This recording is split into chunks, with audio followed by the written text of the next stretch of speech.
আমরা এখন আছি আদিনা ডিয়ার ফরেস্ট। এখানে আছে চিতল হরিণ, যার সিং দেখতে পাচ্ছি সেটা হচ্ছে মেল, আর যেগুলোর সিং নাই সেগুলো ফিমেল। সায়েন্টিফিক নেম হচ্ছে অ্যাক্সিস।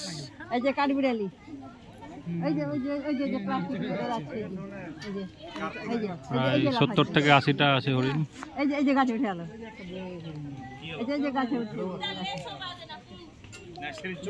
সব খাচ্ছে এখন, এটা ওদের ডিনার, এরপরে খেয়ে ওরা ঘুমিয়ে যাবে।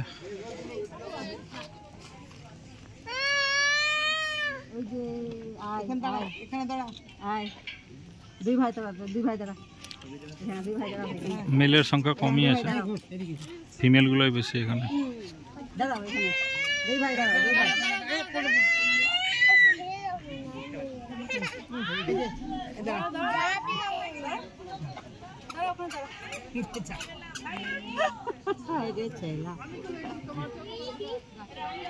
ওইদিকে দাঁড়াও, যাও দুই ভাই দাঁড়াও, ওইখানে যাও, দুই ভাই দাঁড়াও, তোমার দিদিনের দিকে দেখো।